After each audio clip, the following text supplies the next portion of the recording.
So I'll kick in and start it. Hello and welcome to the Kubernetes SIG Testing meeting. This is Tuesday, May 18th, 2021. And this meeting is under the CNCF Code of Conduct. The short version of that is be excellent to each other.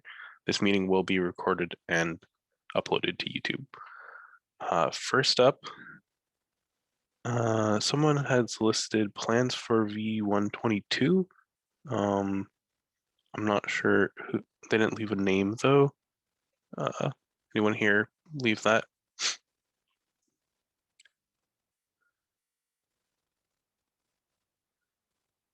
Okay, so we'll move on with demo for Approve2 Plugin. And I will make you co-host in just a moment. Sure. Done. You should be able to present now. Awesome. Hi everyone. I'm Yuvraj. I've been working recently to revamp the Approve plugin that we use on all of our PRs to support granular approvals on PRs. And there's a POC and a doc along with that, and the links are shared here in the agenda doc. So the idea behind the Approve2 plugin, which is basically a variant of the Approve plugin, is to be able to basically do granular approvals. So anyone who wants to approve right now can approve a single file, approve a folder, approve any collection of subfiles that are changed in a PR, instead of having to do an entire approval, blanket approval. It works just by using the existing owners file. So it supports the simple owners file of this format and the more advanced owners files with filters of this format. So we don't need any special owners files to be able to use this new plugin. And the Approve2 plugin, since it supports a little more features than the previous Approve plugin, has a few additional commands that it can actually use. So we can do Approve2 files and specify a path to the file in the PR so that it just approves that one single file. We can use files with wildcards in them, and the wildcard we support is basically star. We can approve all the files in a subdirectory, and of course, as similar to the previous Approve plugin, we can just do Approve2 to provide a blanket approval. This doc also goes through an example of how one would use the Approve2 plugin. I have a demo which basically runs through the same example, so we'll go through that. It would be a little more interactive and easy for folks to understand. Yeah, before I continue, I hope everyone can see my screen, right? I forgot to confirm this before. Yes. Okay, awesome. So let's consider this PR, which changes a few files. As we can see, it changes files in multiple folders. And I am this user, and the author and this particular user has the permissions to approve like only _test files in API folder and everything under the registry folder. If this is the case, we can use the new Approve2 plugin to, let's say, approve just one file. So I have the same PR open in another tab so that we can look at this section quickly instead of having to scroll back and forth. So let me do this. So let's say I just want to approve the package registry second.go file. I can do that using Approve2 files. And the path to the file. And in a minute, you can see that it out of the 10 files that are in the PR, it shows that one file is approved, 9 files are unapproved. It shows that since the total PR is technically not yet approved, it shows you the links to the owner's file where one could go and look at who can approve the files and request them. It also makes suggestions on whom should you probably assign so that they can start approving. And these suggestions are based on who already approved, who can approve the PR, and who's already assigned to the PR. And it also shows you the status of the PR itself, right? So right now, this PR has changes in 2 folders. One folder is partially approved, as it is shown here, partially approved because one file is approved. A subset of the files under the folder are approved, the other are not. And the package API folder is completely unapproved. we've seen how we can approve a single file. Now let's see how we can approve an entire folder. So let's say I want to approve all the files under the apps folder. So package registry apps, it would be something like this: 2 files, package registry apps, and this. So basically it is saying approve all files under the package registry apps folder. So by commenting this, we can see that it approved the 2 additional folders. So at this point now 3 are approved, 7 are unapproved. Again, the status is roughly the same because the file changes are inside registry. The new Approve plugin also honors all the filters that are set in the owners file. So if I, let's say, approve all the files under API, it should technically only approve the first _test.go and second _test.go, because the owners file is written such that the user YK_P is only allowed to approve anything *_test.go. So let's try and do that. So let's do Approve2 files. I think it's API, yeah.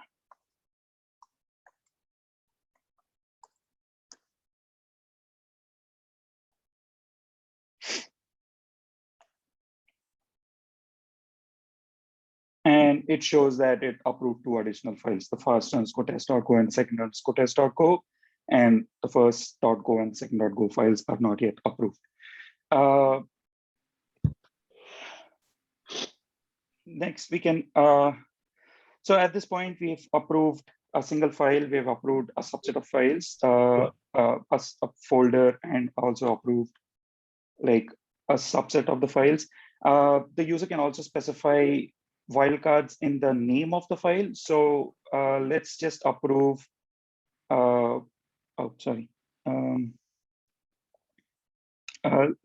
let's just approve first _test.go and second _test.go in package registry apps. So, and I think we already did that, but let's just do that. Package registry, and then doing, so go, would just approve those 2 files. So it supports wildcards in file names as well. And as previous approval plugin, /approve2, not approve.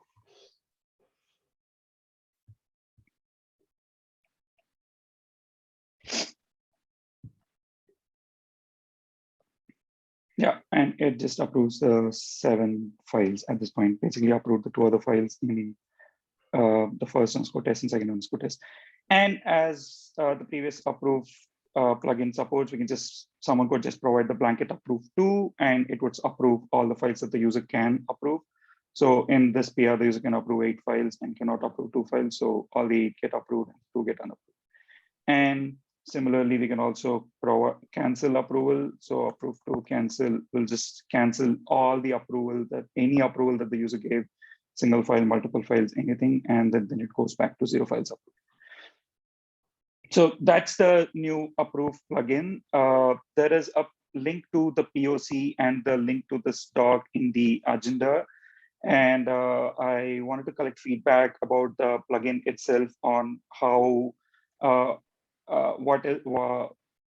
basically feedback on what needs to be done, what needs to be improved, general feedback on anything else that the Approve2 plugin should be addressing, or the reply comments about is the status reflected good enough, any other features that we need to support. And also there is an additional thing that I want to highlight. One should not be using the Approve2 plugin and the Approve plugin together in the same repo, because they will have conflicting criteria about when to apply the approved label to a PR. So on any repo, one should either use the Approve2 plugin or only the Approve plugin. And I also wanted to discuss what would be a good way to roll out the plugin once we get appropriate feedback and approval on the plugin itself and so on. And I guess the ideal way is just maybe like start with one repo in the Kubernetes or maybe just Kubernetes test infra or Kubernetes community or something, collect feedback and go forward there. And also does this need a cap? Sorry, I've been talking continuously, but yeah, questions, feedback. So you have a few questions in the chat. Maybe we should address those and then circle back to rollout. Yeah, sure. Could we just validate that the approve and approve are not both turned on the repo and not require approval for the command? Yes, as I mentioned, we cannot have approve and approve2 both turned on a repo at the same time, because as mentioned, they will have conflicting criteria about when an approved label should be added. Maybe we can add a validation step in the prov config somewhere saying on any repo, only one of them should be applied and throw an error elsewhere. In other cases, I think the comment was also about like just the UX of Approve2. I think it'll be a lot easier for people just to use approve. Sure. So the reason we chose to, the reason at least we decided with Approve2 is because right now is so that both the plugins exist in the test infra repo, and during the rollout strategy, since some repos will still be using the old Approve plugin and some might be using the new Approve2 plugin, we needed both the plugins at least in the test infra repo, and the repo can then, and the KK repos can then choose which plugin they want to activate at that point. So if both have the same prefix command, then it could be confusing for the plugin handlers in prov to basically decide which one to use. Could you expand on that? Oh, sure. Sorry. So all the plugins in the repo basically parse through the comments and see if the plugin needs to act on it. So if both approve plugin and approve2 plugin look for the same command, look for the same prefix, it might be a little confusing. It might. But you said you can't have them turned on for the same repos, right? Yeah, in case they are turned on, but if we add a validation to the prov plugin, then that's not a problem. But in case they are turned on, at least it would address the issue. But you're right. If we do make sure that they both are not turned on at the same time, then both of them can just use the approve command, and that would totally work. That's a good point. Thank you.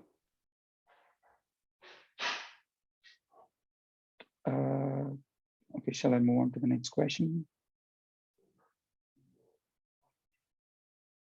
Sure. Would it make sense to mention the 2 files which have been removed in the comment, or maybe the 8 which haven't? Okay, so the reason we aren't showing what files are approved and what files are not approved, and only just showing the count, is because in case of big MRs, or in case of even medium MRs, if there involves a lot of file changes, the plugin will have to reconstruct basically the tree of the files, depending on the parts of the files in the MR, and that seemed complicated for the approved plugin itself. And I wanted to collect feedback if that really is necessary before actually implementing it. So yes, we are open to doing it, but I wanted to collect feedback before we go ahead and actually do it. I think the obvious question, sorry, go ahead. Sorry, you go ahead. I think the obvious question for a user looking at that comment and seeing that a couple files are not approved and asking, what do I do next, would be knowing which files those are and who to ask.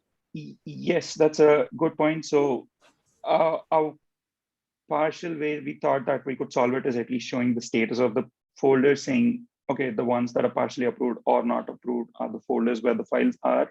But you're totally right. If there are nested folders, nested files, it might make sense to show the files. But again, as I mentioned, if this really is a problem, and if that's the general feedback, then yes, we would implement a way to actually show a tree of the entire PR and then like show the status of the approval against each file. But again, if it's a huge PR, we'll have to reconstruct a huge tree, especially if, let's say, the PR includes updating a vendor, then that would be huge. Right? So to avoid, yeah. But we can probably collapse when an entire directory has been approved by an individual versus when a specific file hasn't, and only display the directory. You just use a try instead of a tree. I think if you don't do something like that, it's going to get confusing to understand, like, what do you still need approval for Sure, when we have like the patterns in approve, the filters. sure. Okay. I'll see and come up with a good way in which we can actually show what files are approved, or at least what files need approval. One of them. Is there anything that's actually a substantially breaking change versus approve? Is it just that we didn't want to touch the code from approve, or is there any like actual behavioral breakage? We didn't want to touch the code for approve. We wanted to make it a separate plugin just to get started with. The internal logic of how approve and approve2 work is a little different, because approve completely falls back to the owner's files and then like looks at, it only can do blanket approvals, while this supports a little more granular approval pattern. So it does a little more things than the approve plugin, and also we didn't want to change the approve plugin at this point. I want to suggest that since they can't be used together anyhow, we should make the commands not require the two, just approve, and that we should just roll repos from one to the other without, so that in the simplest change, like in the simplest workflow, there's no change and you just have like new functionality available. Sure. Yeah. Because I think today, if I have the old approve plugin turned on and I write a comment like /approve files, blah, blah, blah, nothing will happen. So it's a purely forward-looking change, right? I think if you do /approve files, it will just provide a blanket approval, because approve. It doesn't require that it to be alone on a line. Yeah, it doesn't require it to be alone. Yes. Okay, I think it's probably reasonable to break users that are doing that. Yeah. So I guess I was trying to answer some of the, or make some suggestions ahead. So I apologize if I'm jumping the queue, but I kind of feel like I appreciate the desire to keep the code as separate as possible for proof of concept purposes and to make sure it works. And I think you've given an amazing demo. So I could be cool with the idea of merging and iterating, but I feel for rolling it out, I really like the idea of trying to merge this functionality into the approved plugin. It could be as simple as you have two separate packages within approve, a V1 and a V2, whatever. And then we could use plugin config to decide which one of those to turn on. So I was suggesting you could have a blanket flag like enable Approve2, or you could have more granular flags for like suggesting leaf approvers or enable selective approve, that sort of deal. Because this is how we've rolled out some other approval or LGTM changes across repos. So the plugin config already supports like per organization or per repo configuration of certain features. I feel like that would be the cleanest approach to rolling out. It's unclear to me like how much additional shuffling around work that would be for you, but I feel like I would be a lot happier about supporting that kind of rollout. Sure. If it's UI, if it's about the UX being straightforward so that it's just approved for in both the cases, then it would still be possible to do that if you just have the two plugins in the prov repo and then in the config file, just switch from one plugin to the other instead of merging the logic for both of them into the same plugin, and then basically I just feel like having a Boolean flag to flip from like one functionality to the other is sort of describes the intent a little bit better. Okay. Also, what we've done in the past is we've named it such that it indicates that like this is going to be a like deprecated out field that will be ignored in the future, and we're just using it for the switch, and eventually the switch is the only thing that exists. Because long term, I assume we don't want to have two approved plugins to maintain. We want to switch to this one. Yeah. And we don't want people's config littered with enabling a plugin name that we want to get rid of, or like approve commands that won't make sense. We want to just like make it in place of the old one. Sure. Yeah, definitely. So yeah, I guess my suggestion would be like, I'm totally happy to merge this and like you can enable it on a repo. and we'll be careful. You can be careful about making sure the two plugins don't collide, but I don't want to see this actually rolled out until we kind of move the logic into the approved plugin. Sure. Yeah, definitely. But I don't mean to lead with like the criticism first. I think like the demo you gave answered basically all of my other questions, which is cool. Okay, that's great. You had another question in chat about the cancel behavior. Is that answered, or should? That was Ben's question. That was my question, and I actually okay. had to step out for a moment. So apologies, I'll have to catch the video. Yeah, no problem. So the cancel behavior is very simple. So if you do approve to cancel, it'll cancel all the approvals that you gave. So you can't cancel approval for a single file right now. It'll just cancel all of the approvals that you gave. Okay. Well, thanks for working on this. This is really good to see. It's been a long-standing request to be able to approve the filters, at least, if nothing else. I think we should probably, in the fullness of time, move to the next thing, but this probably deserves some follow-up discussion offline about rollout and figuring out the rest of the details. Sure. I think one comment that would be super useful to hear if it's quick. Where is the state stored for what's approved? And do you know what the overall impact on token use would be? So the plugin itself doesn't store any state. Every time there is a change, it runs through all the comments to calculate the state. Okay. It's do you know if that's different from the current approval. implementation? It's similar. It's exactly same as the current implementation. Okay, cool. Thank you.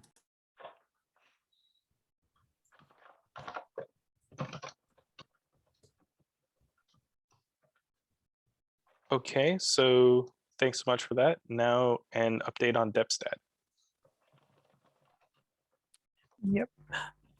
So past the last meeting, Aaron suggested like we could move forward to a separate project for DepStat. So we merged a PR which runs DepStat as a like in the project, and I can like show that if you're not short on time. But I've linked the PR in the chat, and this is not the final PR. We have to like make some patches because some stuff was not working. But yeah, so we added now. Like, can I share my screen? If do I have the permission? Let me just. Okay, no.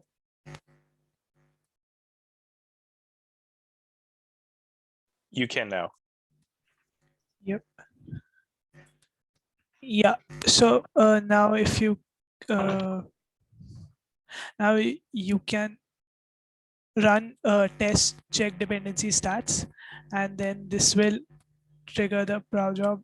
The job will always pass, but like if you go and like check the details, you can see that like earlier, like before the PR was made, there were 396 dependencies, and now they have increased for the total dependencies and the transitive dependencies. So this was the first step. Once this PR got merged, we are currently also adding another PR, which is to run this periodically for KK after every 6 hours. So just wanted to give a slight update and like thank you, Aaron, for all the help with the script. Yep.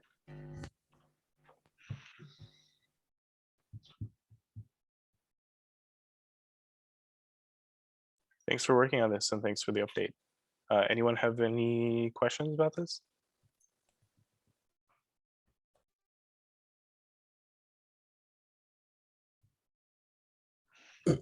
I don't know, what's sort of the plan for rollout of this? Or like what are next steps, I guess? Right now it was just like the periodical job which will run on KK and the already existing test command. But I was talking to Dims about the like bot which Ben mentioned in the last meeting, that having a bot comment if actually statistics change, that would be useful. But if you all have like any other suggestions, that would also be something we could discuss and add.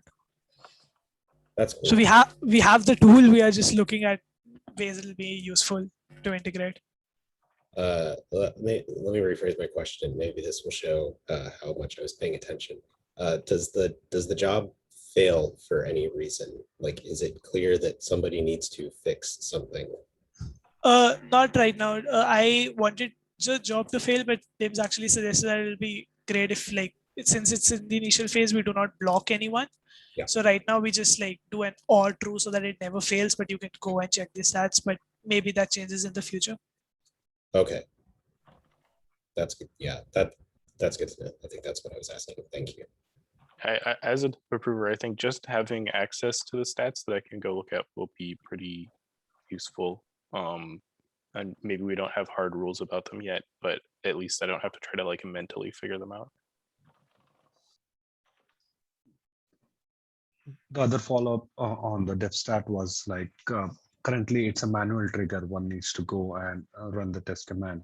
But the issue that Arsh has open, there was also a suggestion like if there is a way that if the PR has go.mod file changes, then we cannot trigger that optional job. That's So yeah, if the go mod file changes, then we run it automatically. Yeah. that could be another next option, and we need to see like if there are any provision in the infra to do this. So, Arsh, can you link your issue? Sorry. Yeah, I'll link the issue. That's possible with the current infra. There's a field you can set with the regex over the change files.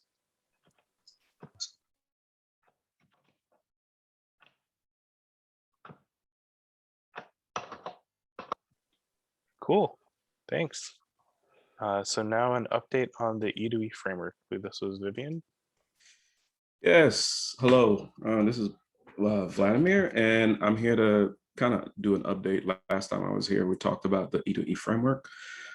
And one of the things I mentioned was that the E2E framework is going to be implemented in a couple of parts. One is the test harness, which we've landed an initial PR. So if you want to go and check out what that looks like and what we're thinking about and what directions we're heading, go take a look at the PR is already merged in the default branch. So you should be able to take a look and play with it. The other part that I had mentioned last time I was here was that one of the things we were thinking about is coming up with a set of helper functions or helper types to assist folks writing tests to interact with the cluster and resources in that cluster. So that's what I'm going to talk about today. So I'm going to share my screen here, and I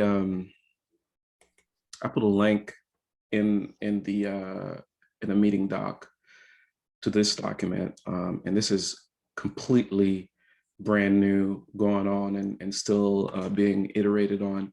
And basically what this is after talking to a few folks about what we're doing with the E2E Test Framework, like it never fails, and inevitably someone would say, hey, what really helps, or what I really like is a set of helper functions to help when writing those tests, to basically remove client go out of the way and give me some tools to clearly and easily express the API objects and any other kind of operations that I'm doing with the API server. So this is the intent of this particular document and of this design. Like I said, it's very early on, but I do have a long list of things that I'm going to include in there.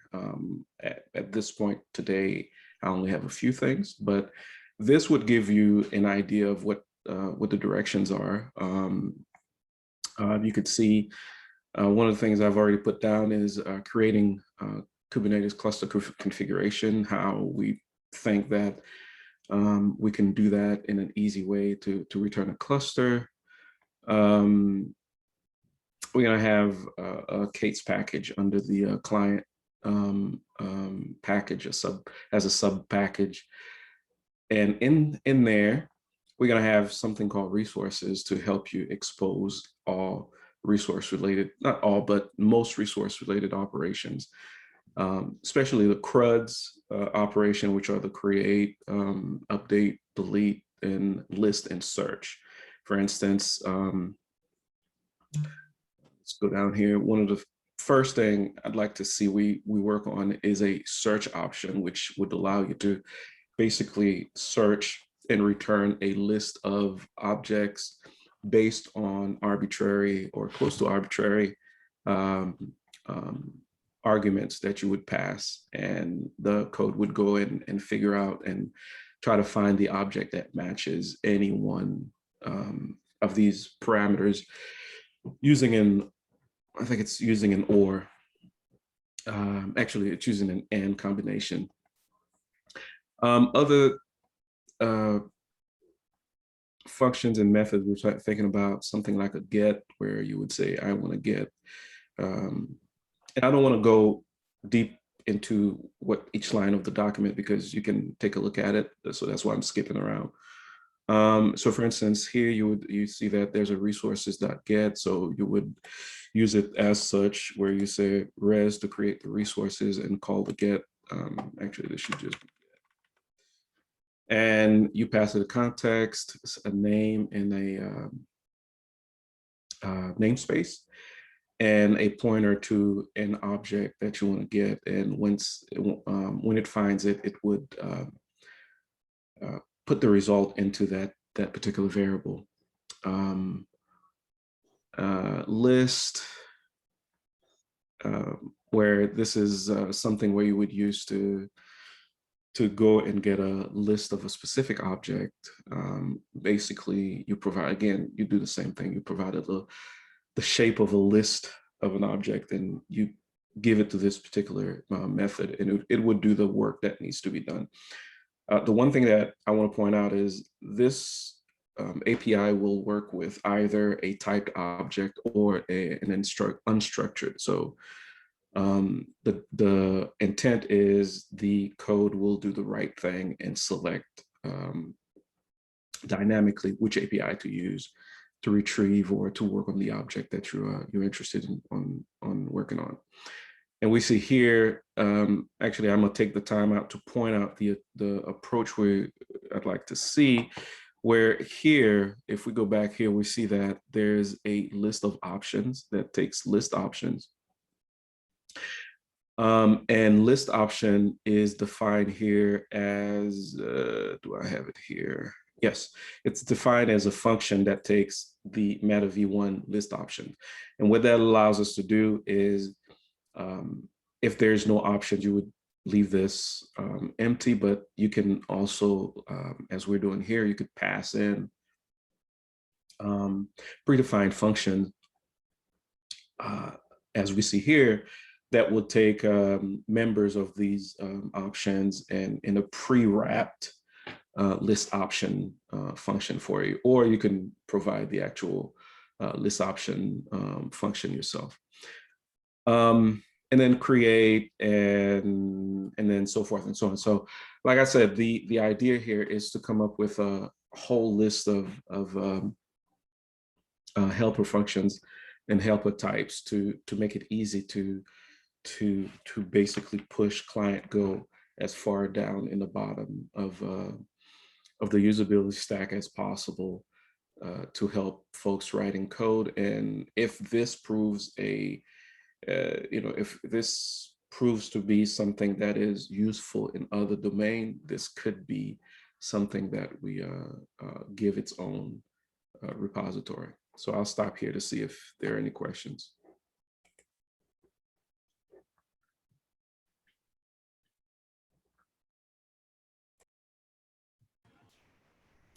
I'd have put a question in the chat. What are the differences and similarities between this and the dynamic clients from controller runtime? Actually, one of the things I pointed out is this would use, this is going to use the same approach as dynamic client, which uses something very similar. Actually, that's where I got the inspiration from to allow you to use either unstructured or structured. But the similarities will end there, whereas controller runtime is highly opinionated in creating controllers. This is not to write controllers at all. This is for a singular interaction with the API server. If, you know, in certain instances where something merits a controllable interaction, where you need to have some kind of where you need to do reconciliation, for instance, that portion would also be hidden from you as well. And you know, unless you really want to be the one to control the reconciliation, then you can take control at any point. But this is based on going back and looking at what is being done upstream in the Kubernetes tests. A lot of the helper functions are basically a singular call to the API server, but they're being repeated in different fashions, you know, in different ways.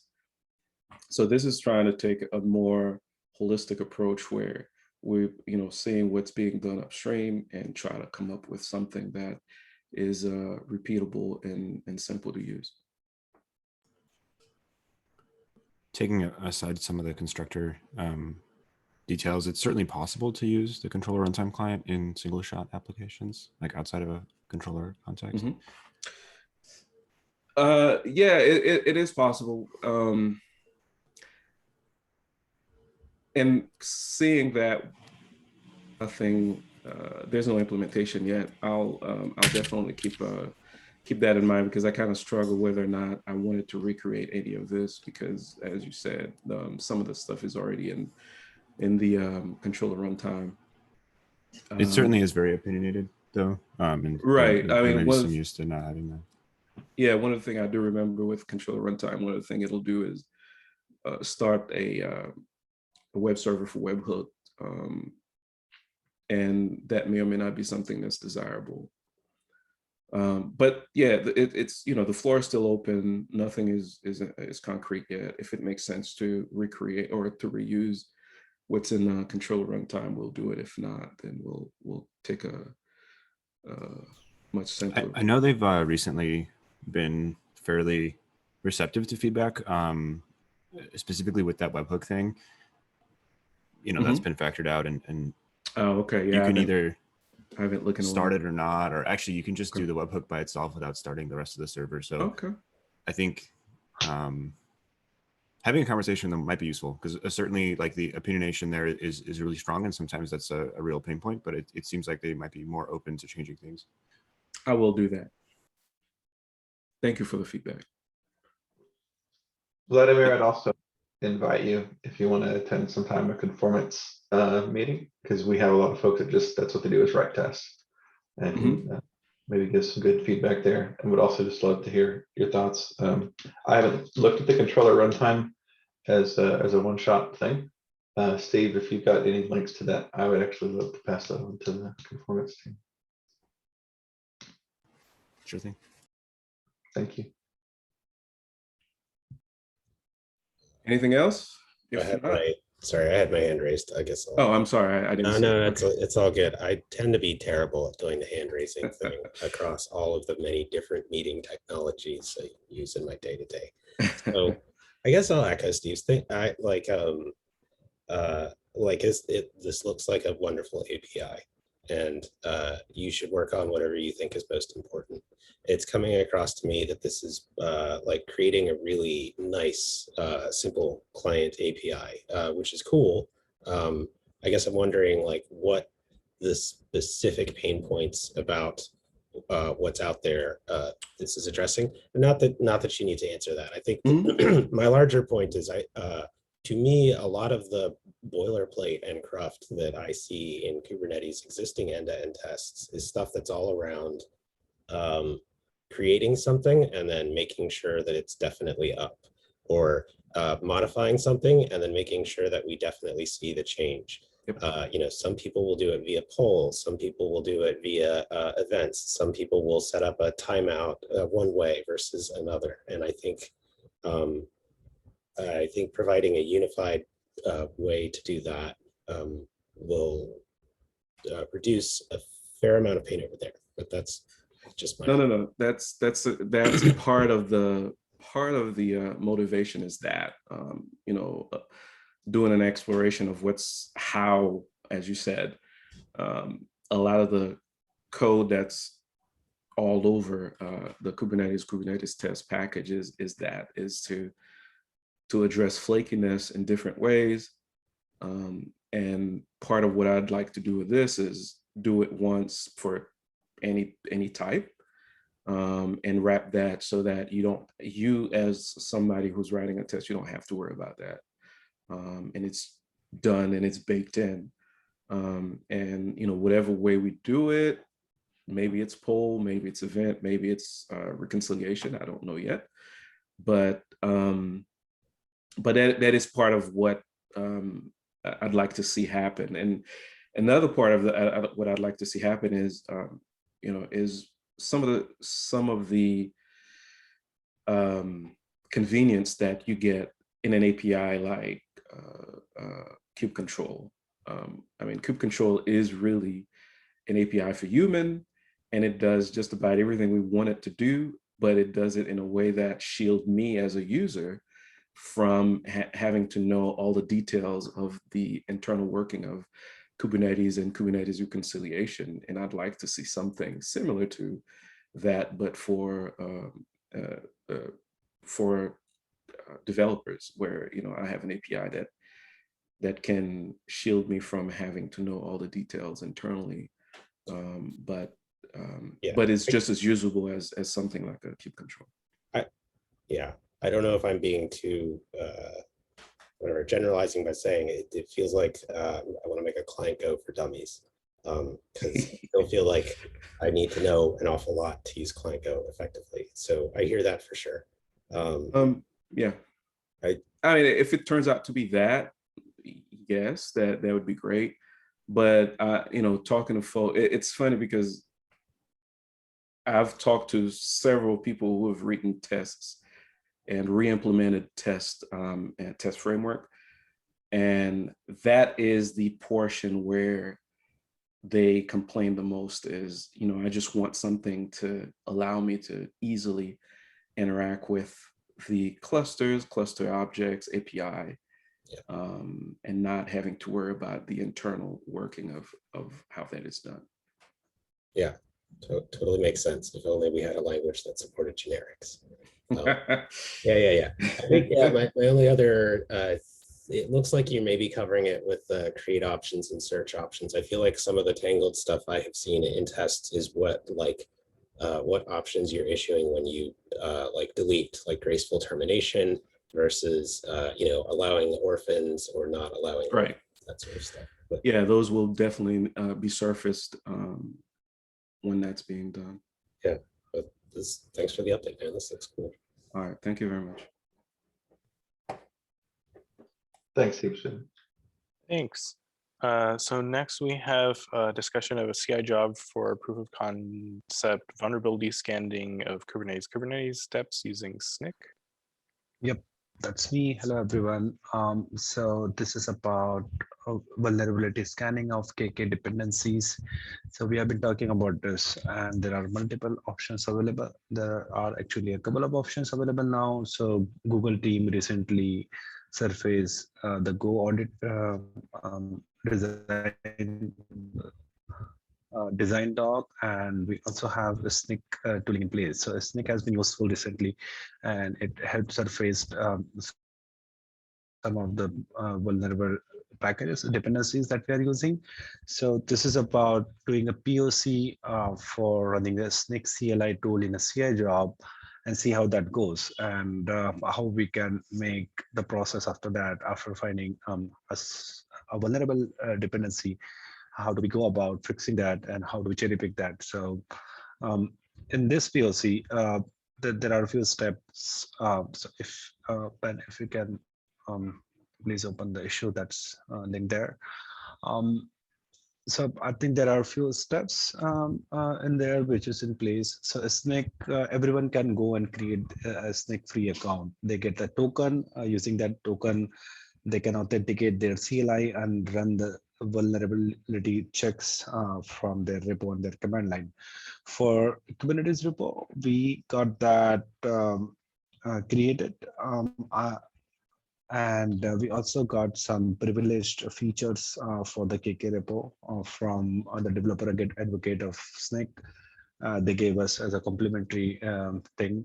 So now we have a service account feature in place. So as you can see, the checked steps are, we now have a service account feature available for KK repo. With that, you can create a token, and that token can be used to authenticate Snake CLI in a CA job. So the ask here is that we need to bring that token into KTS infra. And I was talking to folks on call folks, and they said like it's been made a self-service now. So I'm like asking for help on bringing that token into secret manager so that we can create, we can use that in a CI job. So I have the token with me. If anyone can help me with that, I can share the token with them. Get that into a CI job. I'll get folks to review that job as well. I think I can help you with getting that into Secret Manager. I will. So having it happen in a CI job sounds great. I'm a lot more wary of having it happen in a pre-submit job, solely for the reason that pre-submits are effectively random code, right? Pre-submits could be Bitcoin miners for all we know. So we're wary of pre-submits that could potentially try to exfiltrate secrets. And so you would want to consider what the security implications are of somebody stealing the SNCC token secret and doing something with that. But as a continuous CI job, that sounds great. And I'm totally happy to work with you on that. In fact, I'll just go ahead and assign myself to the issue you linked. You can watch me do it live. So ping me offline in Slack and I can work on that today. Awesome. So just to reiterate, did I hear that correct? Like we want this to be a continuous CI job? Yes. Is that correct? Yeah. Okay. Things that tend to use secrets or get special privileges, we'd much rather run when we trust the code. And we trust code after it's been automatically tested and after humans have reviewed it and stuff. So typically all of our pre-submits don't run the chance of exposing a bunch of secrets. So yeah, I'm cool with every checkbox here except for this one, right? The create an optional pre-submit CI job. I'm not okay with that, but I'm okay with everything else, and we can move forward on that. Sure, that's more of a asking for recommendation. Like I can change that to a continuous CI job. I'll work with you offline on that. Thanks a lot. Yeah, I think we'll get we'll get a lot of value out of the continuous CI job anyhow, where it'll be easier for someone to monitor the results and say, okay, we're now failing with vulnerabilities, as opposed to pre-submits are really noisy. So the other thing is we just kind of want to avoid having tons of pre-submits because they're really noisy and it's expensive testing every commit push to Kubernetes. So I think that, yeah, this should fit very well as a CI job and it'll be very useful. Thank you for working on this. My other request or ask, I guess, is I noticed Dims was the person who commented a bunch on the steering issue. So I think he's aware of it, but like, have you run this through the Kate's code organization sub-project? Yep, Dims is aware of it. He's actually guiding me through this, but I'll make a point to go through the code organization call as well. That's cool. That project is typically where I'm going to ask. Yeah, that's a project is where we're talking about dependency vetting and security vetting and all that stuff. So I just want to make sure that healthy discussion has happened there. Sounds great. Sure. Yeah, ping me on Slack and I will unblock you. All right, sure, thanks.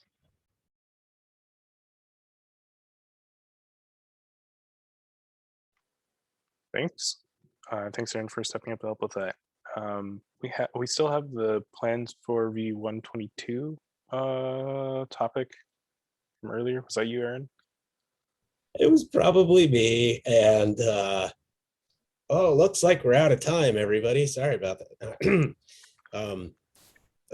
I don't know. The real talk is like we still need to finish our annual report.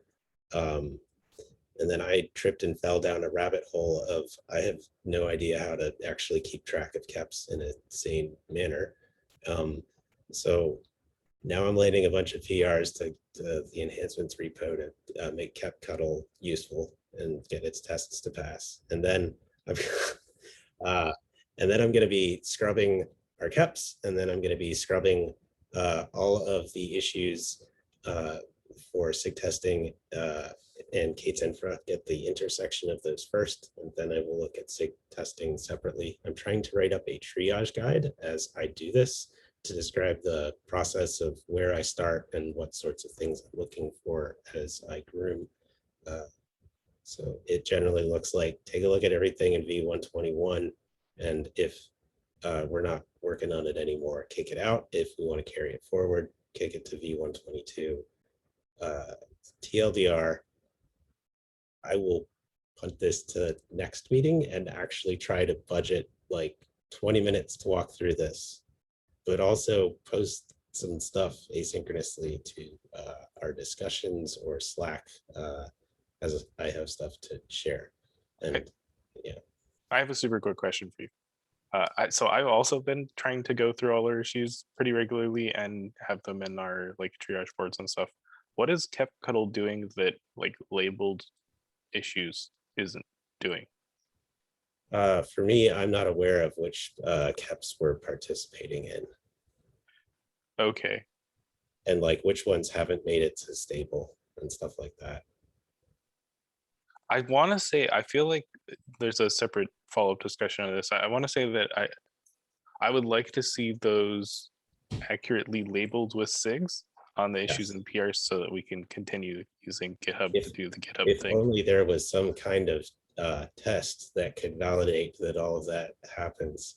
Anyway, yeah. Look, I was a bad developer and I like tripped and fell down a rabbit hole, and I'm sorry, but I'm working on it. If people have things they think we should be paying attention to, I think everybody who has showed up and talked about what they're working on and why they're working on it has been incredibly helpful. So if other people have stuff that's like, hey, I really think we as a community should be focusing on this, we're all ears. And I would love to try Triage Party. I literally just still haven't been able to set up a shared instance. But yeah. I'd love to talk to you, Eddie, and Arnaud as well about how SIG release has been handling Triage Party.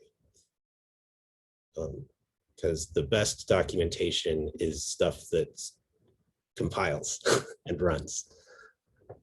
Okay, I'm done. Well, thanks. Maybe this sounds like something we should continue at our next meeting for sure.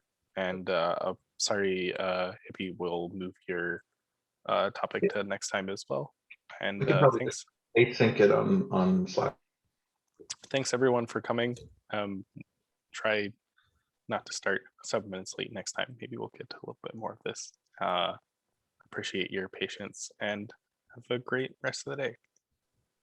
Happy Tuesday or Wednesday for some of you. Bye. Thank you.